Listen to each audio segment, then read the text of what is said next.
My name is Miranda Lucas, and for the last 5 or so years, I've struggled really with a lot of really severe anxiety and depression to the point where it was completely debilitating for me. I wasn't able to leave my bed for 4 or 5 days, just my blinds were closed all the time. I just honestly lived in complete darkness, literally and mentally as well. And my anxiety was so bad, it was to the point where I was put on medical leave from work by my doctor, and that was a very hard experience because it made me feel very weak and very small, and essentially that I couldn't take care of myself. And through all of that, the Lord has been such a rock for me and has provided people that He put in my life to show me really truly what His love means.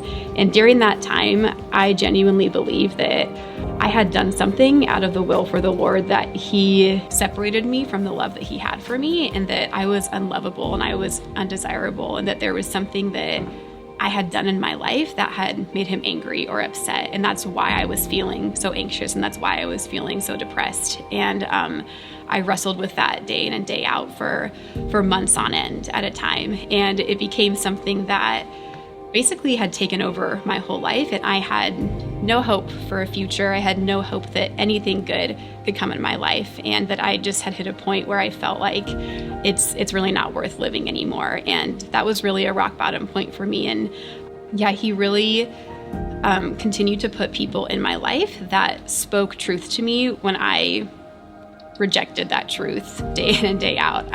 People told me there's nothing you can do that will separate the love that God has for you, but I continued to believe I continued to believe the lies that the enemy was telling me. And so through all of that, some of the things that the Lord has taught me is just basically that I'm never alone, and that each time that I feel a moment of anxiety or feel a moment of depression, that there are people around me that are going to continuously tell me the truth. Even if my heart and my mind don't believe it, He has surrounded me with countless people, my roommates, my friends, people that are really like my family here, to speak the truth and say, Miranda, that is not true. You are not alone. You will never be alone. And even if I believe in my mind and my heart those lies, the people that He has put around me continue to reject those and rebuke those for me. And that's the biggest lie that the enemy has used against me, is loneliness, in that I'm separated from His love. As I've walked through this, my biggest prayer in all of this was that the Lord would just make this anxiety and depression just stop and just go away. Because I kept feeling like I've prayed, I've done everything I know how to do to relieve this from me, the debilitating depression where I can't even take care of myself, I can't even get out of bed, the anxiety where I call people in the middle of the night because I can't breathe because my panic attacks are so bad, that would just stop. The way that Lord has really helped me is that I can now step fully into the freedom that He has for me without fear of spiraling into depression, or without fear of losing control of myself because of anxiety, because He's bigger than that.